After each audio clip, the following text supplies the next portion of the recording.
Olá, bom dia, boa tarde já, né? Boa tarde a todos. Vamos para a live de domingo? Bom, primeira coisa, deixa só um minuto.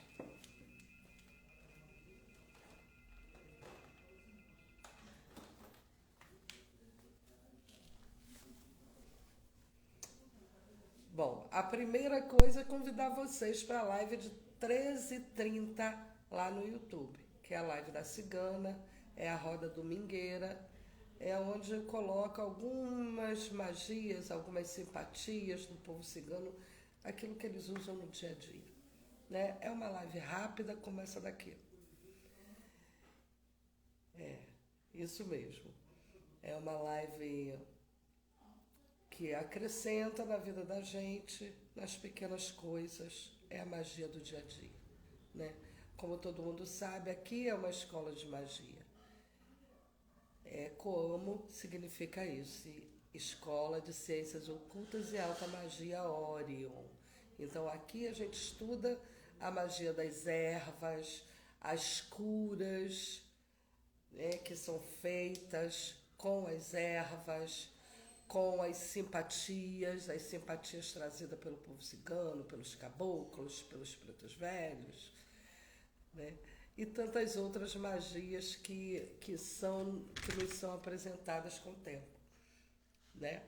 Então a gente, aqui na escola, a gente funciona também com a cabana do Pai Serafim das Almas. Oi, Gabriel, como é que tá sua mãe, meu filho?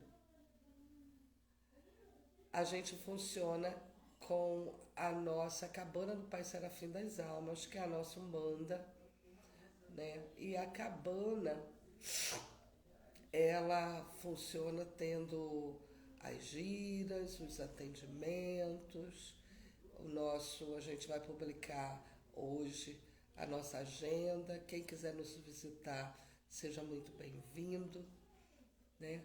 E tem algumas pessoas me perguntando que é isso, né? Aldeia Ecoamo, né? Se você reparar, o nosso símbolo, ele tem quatro rodas, né? Quatro rodas, e essas rodas, cada uma significa um campo, né? Na verdade não são quatro, são cinco. Cada uma representa um campo. Um campo representa a casa de Pai Serafim, né, que é a nossa Umbanda. O outro campo significa a escola de magias. O outro campo significa o estudo das ervas e o outro campo, a outra roda, significa o estudo das pedras. E no meio, a união de tudo isso, nós e todos esses elementos juntos, né? O fogo, a terra, o ar e a água. Né? Tudo isso movimenta a flor de lótus, que representa o amor. O amor e tudo que é mais sagrado no universo. Essa é a aldeia. A aldeia funciona sempre em prol de tudo aquilo que é saudável ao espírito, à alma e que contribui para a nossa evolução como seres humanos. Né? Isso é a aldeia como. Fiz questão de esclarecer isso porque tem muitas pessoas me perguntando e às vezes a gente está tão acostumado com a aldeia que não explica isso para as pessoas. Né? E toda hora surge gente nova e é legal, né, colocar essa curiosidade, explicar o que é isso. Né? Quero agradecer também o evento de sexta-feira, que foi lindo, o encontro dos terreiros.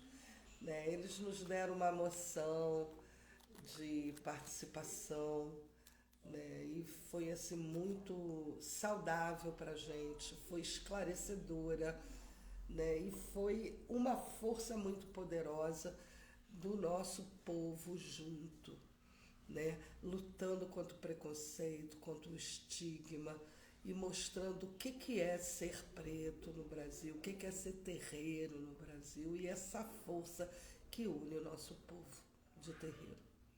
Né? Então, quero assim agradecer e enaltecer esse encontro e que venham outros, né?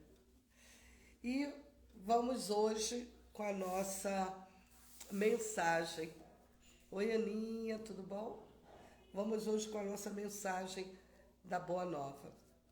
Todos nós sabemos que a Boa Nova ela fala muito da lei de causa e efeito. Nós somos regidos por várias leis universais e uma delas é a lei de causa e efeito. A lei de causa e efeito, a gente fala muito dela aqui. E para a gente entender essa lei, a gente tem que se entender e ver como que a gente age perante o outro, qual é a nossa visão do outro e de nós mesmos dentro desse universo de crescimento que é o nosso, tá? E para todo esse exame semanal, eu trouxe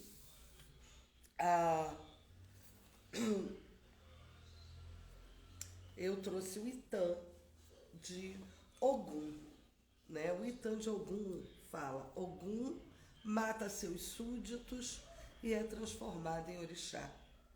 Ogum, filho de Odudua, sempre guerreava, trazendo o fruto da vitória para o reino de seu pai. Amante da liberdade e das aventuras amorosas, foi com uma mulher chamada Ojá que Ogum teve o filho Oxóssi. Depois amou Oyá, Oxum e Obá, as três mulheres de seu maior rival, Xangô. Ogum seguiu lutando e tomou para si a coroa de Irê, que na época era composto de 7 aldeias. Era conhecido como Ogum Onirê, o rei de Irê, deixando depois o trono para o seu próprio filho. Ogum era rei de Irê, Onirê, Ogum, Onirê. Ogum usava a coroa sem franjas, chamada Acorô. Por isso, também era chamado de Ogum Alacorô. Conta-se que, tendo partido para a guerra, Ogum retornou a Irê depois de muito tempo. Chegou num dia em que se realizava um ritual sagrado. A cerimônia exigia a guarda total do silêncio. Ninguém podia falar com ninguém, ninguém podia dirigir o olhar para ninguém. Ogum sentia sede e fome, mas ninguém o atendia. Ninguém o ouvia, ninguém falava com ele. Ogum pensou que não havia sido reconhecido. Ogum sentiu-se desprezado. Depois de ter vencido a guerra, sua cidade não o recebia. Ele, o rei de Irê, não reconhecido por sua própria gente. Humilhado e enfurecido, Ogum, espada em punho, pôs-se a destruir a tudo e a todos. Cortou a cabeça de seus súditos. Ogum lavou-se com sangue. Ogum estava vingado. Então, a cerimônia religiosa terminou e com ela a imposição do silêncio foi suspensa. Imediatamente o filho de Ogum, acompanhado por um grupo de súditos ilustres, homens salvos da matança, veio à procura do pai. Eles renderam as homenagens devidas ao rei e ao grande guerreiro Ogum. Saciaram sua fome e sede. Vestiram Ogum com suas roupas novas, cantaram e dançaram para ele. Mas Ogum estava inconsolável. Havia matado quase todos os habitantes da sua cidade. Não se dera conta das regras de uma cerimônia. Oi, Sabrina. Tão importante para todo o reino. Ogum sentia que já não podia ser rei. E Ogum estava arrependido de sua intolerância e envergonhado por tamanha precipitação. Ogum fustigou-se dia e noite em autopunição. Não tinha medida o seu tormento, nem havia possibilidade de autocompaixão. Ogum então enfiou sua espada no chão e no átimo de segundo a terra se abriu. E ele foi tragado solo abaixo. Ogum estava no Orum, o céu dos deuses. Não era mais humano, tornara-se um orixá. Essa mensagem de Ogum, ela traz para nós vários ensinamentos, né? Primeiro, as lutas, as guerras. Quais são as guerras que nós enfrentamos diariamente? E qual é a principal guerra? E essa guerra nos traz o quê? Né? Nos traz vitória. E essa vitória nos traz que sentimento? Né? São perguntas que eu quero deixar para você pensar em relação às suas guerras internas. Né? Agora, ela fala também dos sentimentos, né? Ogum, quando ele chega na cidade, ele busca um reconhecimento. E aí vamos comparar com a nossa vida. Nós buscamos reconhecimento a todo instante. Nós buscamos reconhecimento no trabalho, nós buscamos reconhecimento em casa pelos nossos filhos, pelo marido, pelos amigos. Nós queremos o reconhecimento das nossas atitudes. E se esse reconhecimento não vem, nós reagimos como Ogum. Ogum agrediu a todos, matou muita gente, né? Nós não matamos, mas matamos sentimentos, agimos com impulsividade, às vezes somos grosseiros, às vezes nos recolhemos, e muitas atitudes nossas em função daquilo que nós olhamos. E não necessariamente aquilo que é de fato, é o nosso olhar sobre a situação. Então, essa mensagem de Ogum nos mostra quantas vezes você discutiu com o seu marido porque você pensou que ele disse tal coisa, ou você sentiu tal coisa em relação ao seu filho, ou você percebeu tal coisa em relação ao seu amigo, aí você deixa de falar com o amigo. Compreende? Ou no trabalho houve vários mal-entendidos porque você olhou aquela situação com o seu olhar, mas não necessariamente aquela situação era o que você estava pensando. Geralmente isso acontece com a gente.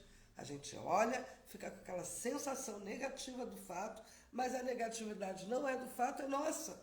E a gente colocou ali. E aí a gente faz um pensamento que não é real.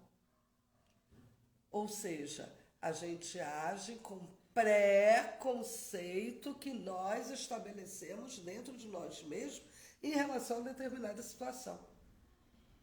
Isso é muito sério, porque disso depende a saúde das relações que nós temos. Eu sou, assim, eu guardo muito cuidado com as minhas relações. Eu tenho amigos, até hoje, de infância.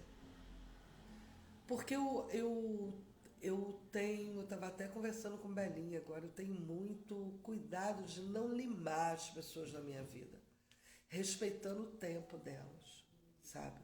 Por mais que me doa o tempo de cada um ou a atitude de cada um, eu busco passar por cima do meu sentimento e não me fazer de santa, mas entender por que eu estou me sentindo assim em relação a outra e trabalhar aquele sentimento dentro de mim, aproveitar a oportunidade para eu me elevar espiritualmente e respeitar o tempo daquela pessoa, até para eu me colocar em relação a ela.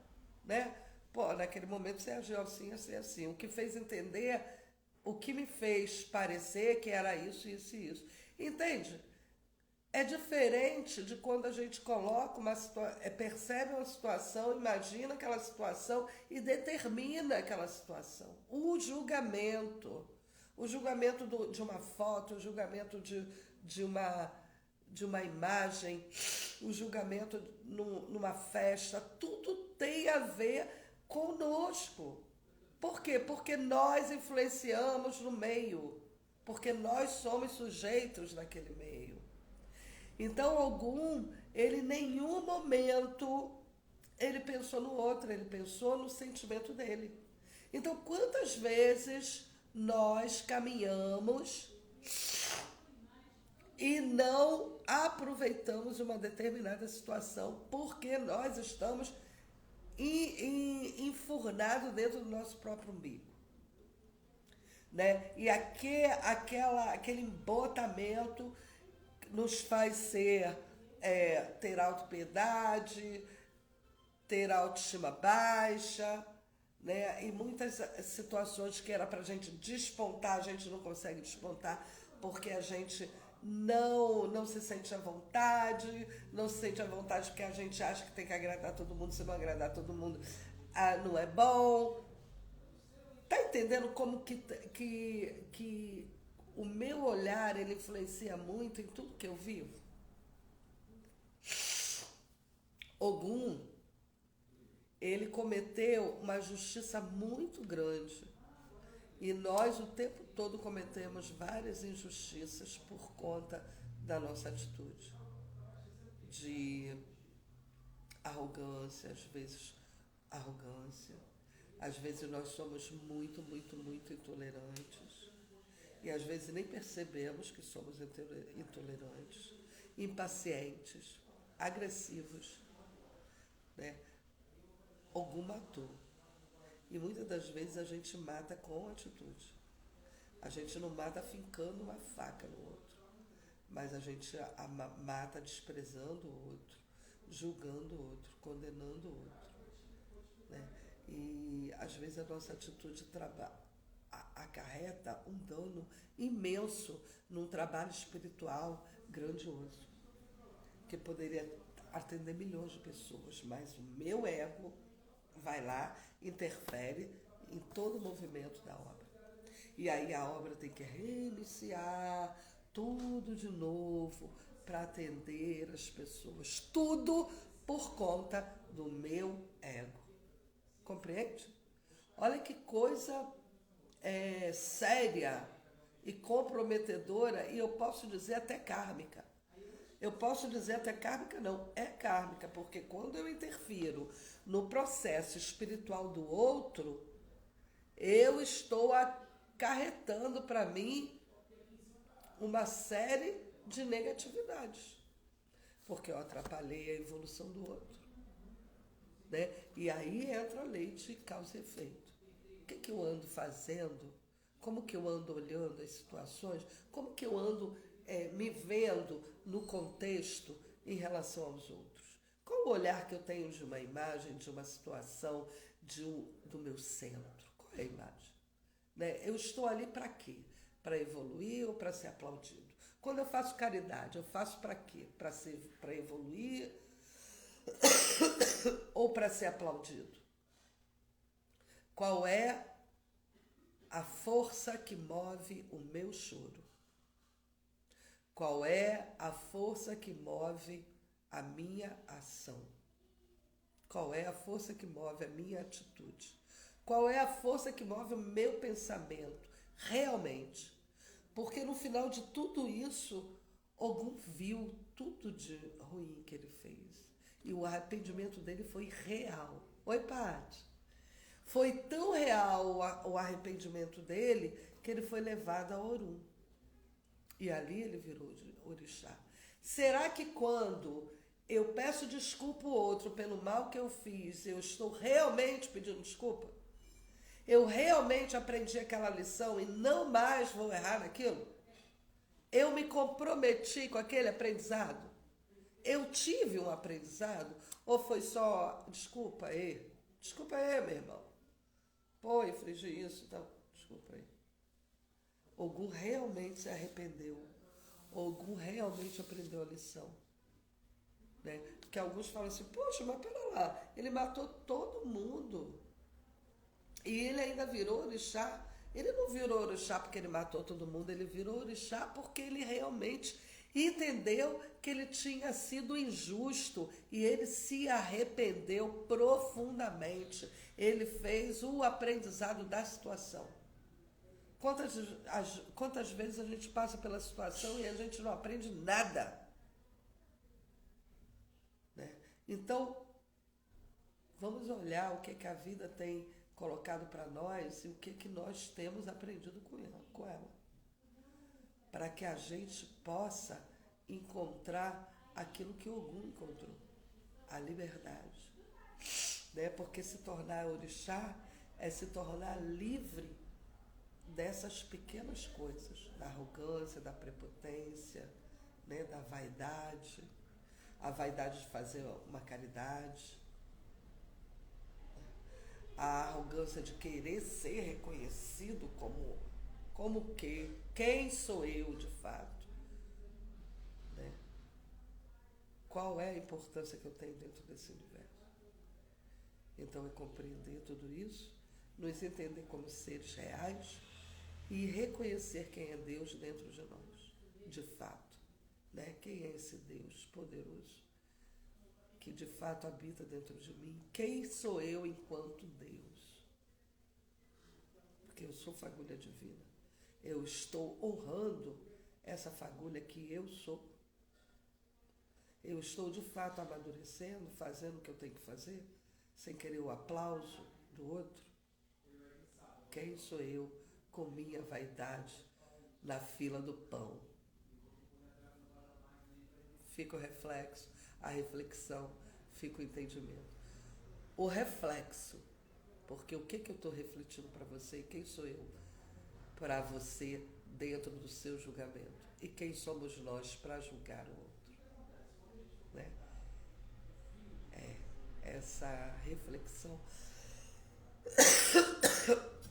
desse TAM, ele vai muito além do que a gente pode imaginar. Né? Ela é muito mais profunda, eu ficaria aqui horas falando sobre ela e tenho certeza que a gente estivesse numa roda de estudo, ficaríamos horas. Oi, meu amor, boa tarde, salve sua luz. Já estou me despedindo, então ficamos por aqui, né, com essa lição aí linda de Ogum Alacorô para a nossa vida, nos entendermos como seres reais, né? Pegar a nossa missão e deixar a vaidade do lado. Tô muito gripada, nega, muito. E outra coisa, quero convidar vocês para a Roda Domingueira. Vou ensinar uma magia lá legal, né, do nosso povo cigano. Essas coisas que o povo cigano tem no dia a dia, né? Muita luz para todo mundo. 1h30 no YouTube. Gratidão. Tchau, Pati. Tchau, meu povo. Até lá.